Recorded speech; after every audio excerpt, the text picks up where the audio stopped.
उत्तर प्रदेश के दिल में बसा संभल समय के साथ बदलते हुए भारत की कहानी कहता है।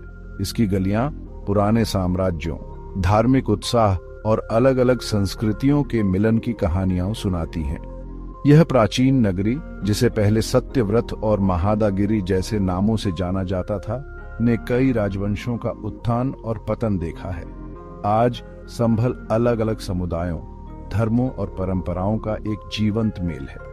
ये लेख संभल के अतीत के एक सबसे ज्यादा चर्चित अध्याय पर प्रकाश डालता है, जामा मस्जिद का निर्माण और उसका एक पहले से मौजूद हिंदू मंदिर से कथित संबंध। ऐतिहासिक अभिलेखों, स्थापत्य शैली और स्थानीय कथाओं की जांच करके हम इस विवादास्पद मुद्दे पर प्रकाश डालने का लक्ष्य रखते हैं। हमारी यात्रा समय की धुंध में शुरू होती है, संभल की उत्पत्ति को प्राचीन भारत में खोजते हुए, जहां यह व्यापार, धर्म और सांस्कृतिक आदान प्रदान के केंद्र के रूप में फला फूला। संभल का इतिहास सदियों पुराना है, जिसकी जड़ें भारतीय उपमहाद्वीप में इस्लाम के आगमन से पहले की हैं। गुप्त और मौर्य काल के दौरान संभल एक महत्वपूर्ण शहरी केंद्र के रूप में विकसित हुआ। व्यापार मार्गों पर इसकी रणनीतिक स्थिति ने आर्थिक समृद्धि और सांस्कृतिक आदान प्रदान को बढ़ावा दिया। पुरातात्विक साक्ष्य एक जीवंत हिंदू समुदाय की उपस्थिति का सुझाव देते हैं, जिसमें मंदिर पूरे क्षेत्र में फैले हुए थे। बौद्ध धर्म और जैन धर्म, जो इस युग के दौरान हिंदू धर्म के साथ फले फूले, हो सकता है कि संभल की आबादी के भीतर भी अनुयायी पाए हों। अपेक्षाकृत शांति और समृद्धि की इस अवधि ने कला, वास्तुकला और साहित्य के विकास की अनुमति दी। हालांकि प्राचीन संभल की शांति हमेशा के लिए नहीं रहने वाली थी। 11वीं शताब्दी ईस्वी में तुर्की आक्रमणकारियों के आगमन ने शहर के इतिहास में एक महत्वपूर्ण मोड़ दिया। 16वीं शताब्दी ने मुगल साम्राज्य की स्थापना के साथ भारतीय इतिहास में एक महत्वपूर्ण क्षण को चिह्नित किया। 1526 में बाबर ने पानीपत की पहली लड़ाई में लोदी वंश को हराया, जिससे भारत में मुगल शासन की नींव पड़ी। संभल ने भी खुद को मुगलों द्वारा लाए गए बदलाव के दौर में बहते हुए पाया। संभल में बाबर का आगमन महत्वपूर्ण था, जिसने इस क्षेत्र में मुगल प्रभाव की शुरुआत को चिह्नित किया। संभल के सबसे प्रमुख स्थलों में से एक, जामा मस्जिद का निर्माण, आंतरिक रूप से बाबर के शासनकाल से जुड़ा हुआ है। कुछ इतिहासकारों और स्थानीय समुदायों का मानना है कि मस्जिद एक पहले से मौजूद हिंदू मंदिर, संभवतः पौराणिक हरिहर मंदिर की जगह पर बनी है। यह दावा जबकि जमकर बहस की जाती है। मुगल काल के दौरान संभल में हुए धार्मिक परिवर्तनों को समझने के लिए केंद्रीय बन गया है। जामा मस्जिद अपनी विशाल मीनारों और विशाल प्रांगण के साथ संभल के क्षितिज पर हावी है। 16वीं शताब्दी की शुरुआत में निर्मित मस्जिद का निर्माण भारत में महत्वपूर्ण धार्मिक और राजनीतिक उथल पुथल की अवधि के साथ हुआ। जामा मस्जिद को लेकर चल रही बहस इस दावे के इर्द गिर्द केंद्रित है कि इसे एक हिंदू मंदिर के खंडहरों पर बनाया गया था। इस सिद्धांत के समर्थक कई सबूतों की ओर इशारा करते हैं, जिसमें मस्जिद की संरचना के भीतर स्थापत्य विसंगतियां शामिल हैं।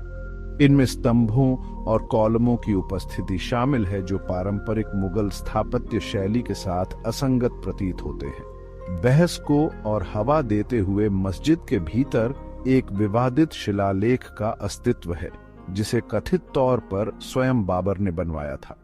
शिलालेख की अस्पष्ट प्रकृति मस्जिद की उत्पत्ति के आसपास चल रही बहस में जटिलता की एक और परत जोड़ती है। एक इमारत की स्थापत्य भाषा अक्सर उसके अतीत के मूक क्रॉनिकल के रूप में कार्य करती है। संभल में जामा मस्जिद के मामले में इसकी स्थापत्य विशेषताएं इसकी उत्पत्ति के आसपास की बहस का केंद्र बन गई हैं। मस्जिद मुगल वास्तुकला की पहचान की विशेषताओं को धारण करती है, लेकिन कुछ विसंगतियों ने अटकलों को हवा दी है। मस्जिद के प्रांगण के स्तंभों में हिंदू मंदिरों के समान जटिल नक्काशी है। कुछ इतिहासकारों का मानना है कि इन स्तंभों को पहले से मौजूद मंदिर से उबार लिया गया होगा। मस्जिद के प्रार्थना हॉल का असामान्य लेआउट और अधिक पेचीदगी जोड़ता है। संभल में जामा मस्जिद को लेकर चल रही बहस महज एक अकादमिक कवायद नहीं है, ये भारत के अतीत की जटिल प्रकृति का जीवंत प्रमाण है।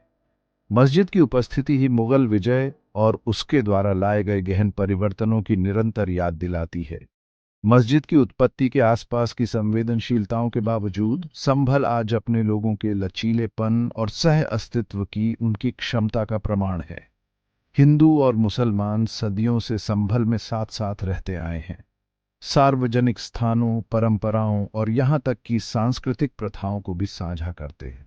शहर के चहल पहल वाले बाजार, जीवंत त्योहार और साझी सांस्कृतिक विरासत सहिष्णुता और आपसी सम्मान की इस भावना को दर्शाते हैं। संभल की कहानी इतिहास के साथ सूक्ष्म और संवेदनशील तरीके से जुड़ने के महत्व को रेखांकित करती है। अतीत की जटिलताओं को स्वीकार करना और आपसी सम्मान के आधार पर संवाद को बढ़ावा देना अधिक समावेशी और सामंजस्यपूर्ण वर्तमान के निर्माण की दिशा में महत्वपूर्ण कदम है।